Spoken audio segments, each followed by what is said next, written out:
Good morning students.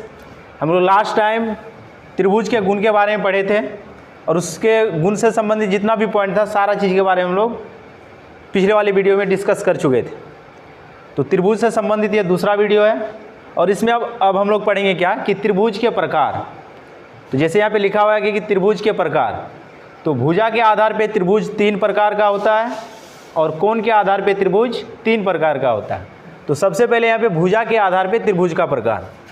तो भुजा के आधार पर त्रिभुज के प्रकार, तो इसमें 3 प्रकार है। पहला प्रकार है समबाहु त्रिभुज। इसका परिभाषा क्या है कि वह त्रिभुज जिसका सभी भुजा आपस में बराबर हो तो उसे समबाहु त्रिभुज कहेंगे। तो समबाहु त्रिभुज में क्या होगा कि 3 भुजा है, तीनों आपस में बराबर। कहने का अर्थ हो गया क्या, AB, AC और BC तीनों भुजा आपस में बराबर हो जाएगा। यदि त्रिभुज के तीनों भुजा आपस में बराबर हो जाए तो उसका तीनों कोण भी आपस में बराबर होता है। तब यहाँ से एक चीज़ पता चल गया क्या कि समबाहु त्रिभुज का प्रत्येक कोण तब कितना डिग्री का होगा, 60 डिग्री का होगा, क्योंकि टोटल 180 डिग्री होता है। टोटल कितना होता है, 180 डिग्री का होता है कोण। अब बोला गया कि प्रत्येक को बराबर कोण में बांटना है। तो टोटल कितना कोण है, 3। तो बराबर बांटने के लिए क्या करेंगे, इसको 3 से भाग दे देंगे। तो 3 छके 18। तो एक चीज़ पता क्या चल गया कि समबाहु त्रिभुज का प्रत्येक कोण 60 डिग्री का होता है। तो ये सारा बात को याद रखना क्योंकि इसमें लिखा नहीं गया है। तो सबसे पहले समबाहु त्रिभुज का परिभाषा और इसमें जो बात था उसको समझा दिया कि इसका सभी भुजा आपस में बराबर और प्रत्येक कोण 60 डिग्री का होता है, मतलब प्रत्येक कोण भी आपस में बराबर। तो ये भुजा के आधार पे पहला प्रकार था। अब भुजा के आधार पे दूसरा प्रकार समद्विबाहु। सम मतलब समान, यहीं से पता चल गया। द्वि मतलब 2 और बाहु मतलब भुजा। तो मतलब ऐसा त्रिभुज जिसका 2 भुजा आपस में बराबर हो उसी को हम लोग क्या बोलेंगे, समद्विबाहु त्रिभुज। तो इसके ये वर्ड से ही पता चल गया कि इसमें 2 भुजा बराबर होगा। तो ऐसा त्रिभुज को हम लोग क्या बोलेंगे, समद्विबाहु त्रिभुज। अगर ये इस वर्ड का मीनिंग पता चल जाए तो फिर परिभाषा बहुत आसान हो जाएगा। तो यहाँ पे लिखा हुआ क्या कि वह त्रिभुज जिसका 2 भुजा आपस में बराबर हो उसे समद्विबाहु त्रिभुज कहते हैं। तो मान लेते क्या कि AB और AC आपस में बराबर है। ये 2 भुजा अगर आपस में बराबर हो जाए तो इसमें कोण B और कोण C आपस में बराबर होगा। मतलब कि जो 2 कोण बराबर है तो उसके साथ जो 2 कोण बनेगा नीचे में वो दोनों कोण भी आपस में क्या होगा, बराबर होगा। तो जैसे ये त्रिभुज है ABC, इसमें AB और AC भुजा बराबर, इसीलिए कोण B और कोण C आपस में बराबर। तो भुजा के आधार पर दूसरा प्रकार था समद्विबाहु त्रिभुज। अब तीसरा प्रकार विषमबाहु त्रिभुज। विषम मतलब बेजोड़ा, मतलब बेमेल, एक जैसा नहीं। तो वर्ड से क्लियर हो रहा है यहाँ पे, मतलब ये जो शब्द है इसी से पता चल रहा है कि ऐसा त्रिभुज जिसका कोई भी भुजा आपस में बराबर ना हो। तो यहाँ पे वही चीज़ लिखा हुआ क्या कि वह त्रिभुज जिसका कोई भी भुजा आपस में बराबर नहीं हो उसे विषमबाहु त्रिभुज कहते हैं। मतलब AB BC के बराबर नहीं, BC AC के बराबर नहीं, इसी को हम लोग क्या बोलेंगे, विषमबाहु त्रिभुज। अगर इसमें ये विषमबाहु त्रिभुज हो गया तो विषमबाहु त्रिभुज में कोई भुजा बराबर नहीं है, इसीलिए कोई कोण भी आपस में बराबर इसका नहीं होगा। तो तीनों समझ में आ गया ना, सभी को समझ में आ गया ना ये चीज़। सबसे पहले समबाहु पढ़े, सभी भुजा बराबर, सभी कोण बराबर। समद्विबाहु पढ़े, 2 भुजा बराबर और उस 2 भुजा के साथ जो कोण बना वो दोनों कोण आपस में बराबर। विषमबाहु पढ़ लिए, इसमें कोई भी भुजा आपस में बराबर नहीं तो कोई कोण भी आपस में बराबर नहीं होगा। तो ये भुजा के आधार पे त्रिभुज के प्रकार था। अब हम लोग पढ़ेंगे क्या, कोण के आधार पे त्रिभुज के प्रकार। इसको सबसे पहले उतारो तब हम लोग आगे देखते हैं।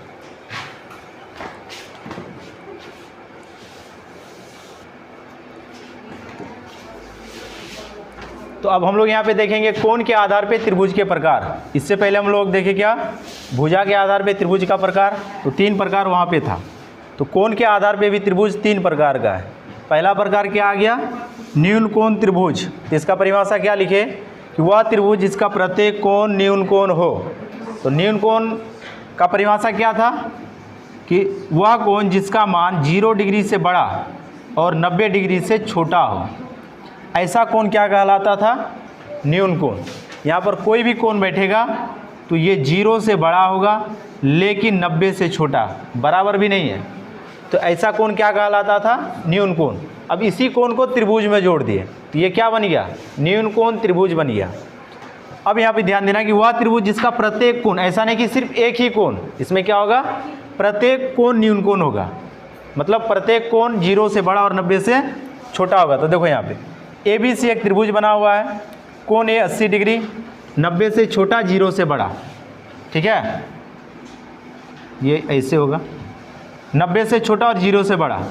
कोण B 90 से छोटा 0 से बड़ा, कोण C 90 से छोटा और 0 से बड़ा। तो प्रत्येक कोण क्या हो गया इसका, न्यून कोण, इसीलिए कौन सा त्रिभुज कहलाया, न्यून कोण त्रिभुज। अब देखो दूसरा प्रकार समकोण त्रिभुज, इसमें क्या लिखा हुआ है कि वह त्रिभुज जिसका एक कोण 90 डिग्री हो, मतलब 3 कोण में से एक कोण क्या होगा इसका 90 डिग्री होगा। तो अब यहाँ पे ध्यान देना कि ABC एक समकोण त्रिभुज है, क्यों, क्योंकि इसका एक कोण 90 डिग्री हो गया, अब दोनों मिला के 90 डिग्री होगा। तो ऐसा त्रिभुज क्या कहलाएगा, समकोण त्रिभुज। दोनों में अंतर देखो, इसमें प्रत्येक कोण न्यून कोण था, जबकि इसमें सिर्फ और सिर्फ एक कोण समकोण है, प्रत्येक कोण समकोण नहीं होगा। बात समझ में आ रहा है ना। तो ये था समकोण त्रिभुज। अब इसका तीसरा प्रकार अधिक कोण त्रिभुज। तो वह त्रिभुज जिसका एक कोण अधिक कोण हो, मतलब एक कोण 90 से बड़ा और 180 से छोटा, लेकिन शर्त क्या है कि एक ही कोण 90 से बड़ा होगा और 180 डिग्री से छोटा होगा। तो ऐसा त्रिभुज क्या कहलाएगा, अधिक कोण त्रिभुज। जैसे देखो ABC एक त्रिभुज बना हुआ है, इसमें कोण भी 105 डिग्री दे दिया, मतलब ये 90 से बड़ा हो गया लेकिन 180 से छोटा हो गया। तो ऐसा त्रिभुज क्या कहलाया, अधिक कोण त्रिभुज। तो तुम लोग को सारा बात समझ में आ गया होगा। भुजा के आधार पे हम लोग त्रिभुज 3 प्रकार पढ़े, कोण के आधार पे त्रिभुज हम लोग 3 प्रकार पढ़े। तो टोटल त्रिभुज कितने प्रकार का हो गया, 6 प्रकार। अगर तुमसे सिर्फ कोई सवाल ऐसा करे कि त्रिभुज कितने प्रकार का होता है, तो तुम लोग के पास कोई उत्तर नहीं होना चाहिए, क्योंकि वहाँ पे उसको एक वर्ड जोड़ना होगा, या तो कोण के आधार पे या फिर भुजा के आधार पे। और सिर्फ वो ऐसे बोल रहा है तो 6 प्रकार से अधिक हो जाता है, ठीक है ना। जैसे देखो भुजा के आधार पे और कोण के आधार पे जब त्रिभुज को जोड़ेंगे तो वहाँ पर भी एक प्रकार निकलेगा। तो इसीलिए अगर तुमको सिर्फ त्रिभुज के प्रकार बोले तो वहाँ पे तुम्हारे पास उत्तर नहीं होना चाहिए कुछ, उसको तुम और एक क्वेश्चन करो वहाँ पे कि आप किसके आधार पे पूछ रहे हैं, कोण के आधार पे या फिर भुजा के आधार पे। तो भुजा के आधार पर भी 3 प्रकार और कोण के आधार पर भी त्रिभुज 3 प्रकार। तो यहाँ तक तुम लोग को समझ में आ गया होगा, यहाँ तक उतार लो, तब आगे का थ्योरी देखते हैं हम लोग।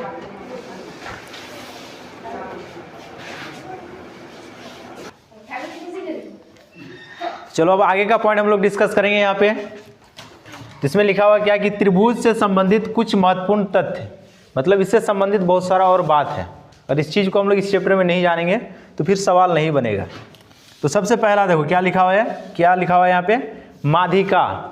माध्यिका ये अलग से एक चैप्टर भी है जिसमें हम लोग सांख्यिकी में पढ़े भी थे इस चीज़ को, लेकिन वो चीज़ अलग था और ये चीज़ अलग है।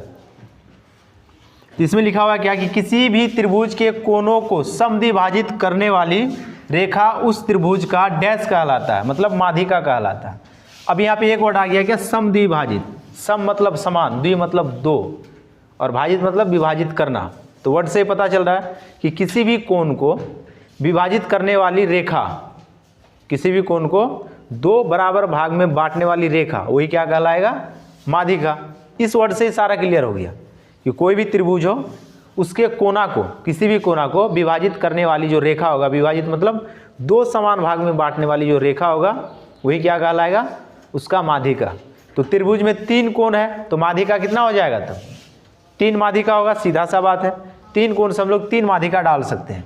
जैसे देखो ABC एक त्रिभुज है, AP एक माध्यिका डालें, तब ये कोण A को 2 बराबर भाग में बांटेगा। अगर कोण A 60 डिग्री होता तो इसको क्या करता हो, कितना कितना भाग में बांट देता, 30-30 डिग्री में बांट देता, 60 का आधा हो जाता कोण। उसी प्रकार से BQ एक माध्यिका है, CR एक माध्यिका है, तो एक त्रिभुज में कितना माध्यिका, 3 माध्यिका, ठीक है। तो AP, BQ तथा CR ये त्रिभुज का माध्यिका है। यहाँ तक क्लियर है।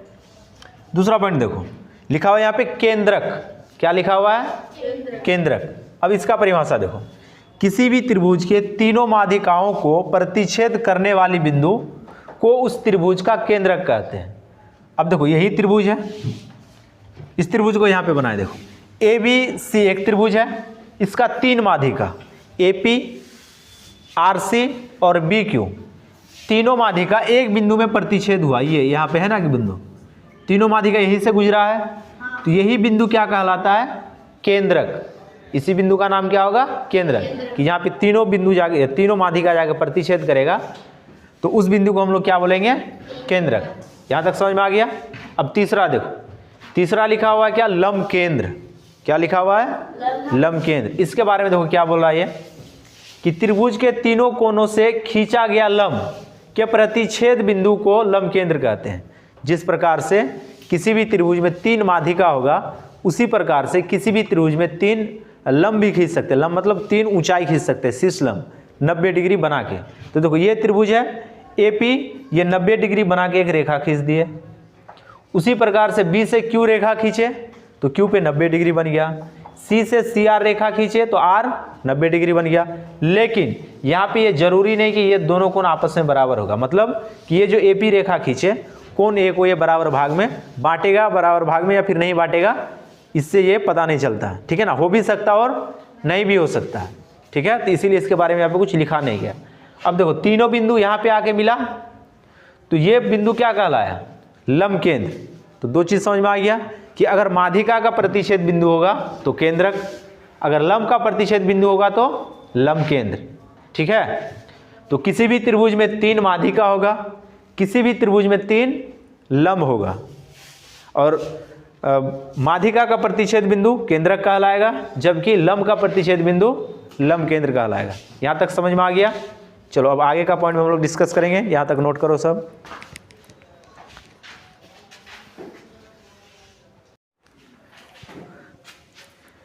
चलो हम लोग आगे का पॉइंट देखते हैं। यहाँ पे बहिष्कोण। तो किसका बहिष्कोण है? ये त्रिभुज का बहिष्कोण। इसका परिभाषा यहाँ पे कुछ नहीं है, इसको सिर्फ समझना है। तो देखो ABC एक त्रिभुज है, और इसके बाहर जो कोण बना उसको हम लोग कहेंगे बहिष्कोण। तो ध्यान देना, AB रेखा था, इसको AB को P तक बढ़ा दिया, तो यहाँ पे एक कोण बन गया। उसी प्रकार से AB रेखा BC रेखा को R तक बढ़ा दिया, और फिर BC रेखा को इधर Q तक बढ़ा दिया, तो बाहर में कोण बना यहाँ पे 1 कोण, 2 कोण, 3 कोण। तो त्रिभुज में कितना बहिष्कोण? 3 बहिष्कोण। तो त्रिभुज के बाहर जो कोण बना इसको हम लोग बोलते हैं बहिष्कोण, और इसमें कितना कोण है? 3 कोण है। ठीक है, अब इसमें ध्यान देना, यहाँ पे लिखा हुआ क्या? ये मेन चीज है, सवाल में यही पूछा जाता है, या फिर इसी से सवाल बनेगा। त्रिभुज के एक बहिष्कोण उसके सामने के 2 अंतःकोणों के योग के बराबर होता है।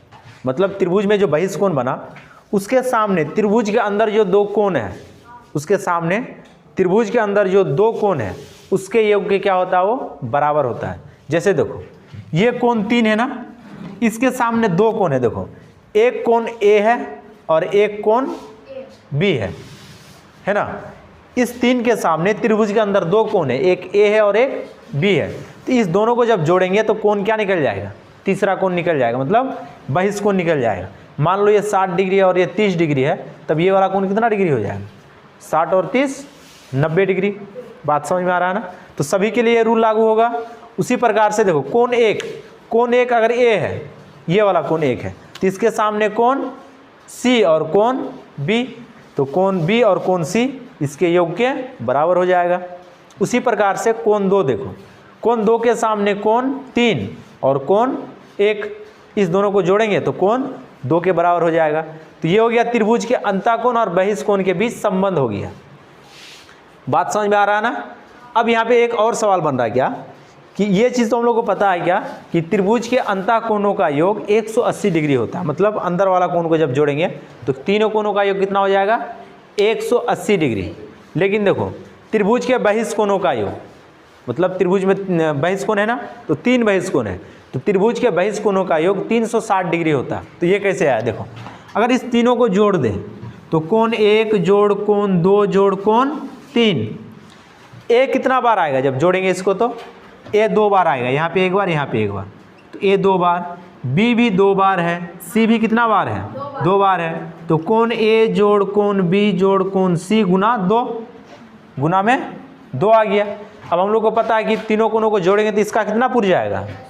180, और एक इस 180 को किसके साथ गुना करेंगे? 2 से गुना कर देंगे तो कितना आ गया? 360। तो अब एक चीज क्लियर हो गया क्या, कि त्रिभुज के बहिष्कोणों का योग कितना डिग्री होगा? तो नोट दे के इसको लिख लेना नीचे, ठीक है ना? कि त्रिभुज के तीनों बहिष्कोणों का योग 360 डिग्री होता है। ये पॉइंट क्लियर हो गया। अब चलो इसको मिटाते हैं, अब आगे वाला पॉइंट को समझेंगे। इसको पहले मिटा देते हैं हम लोग।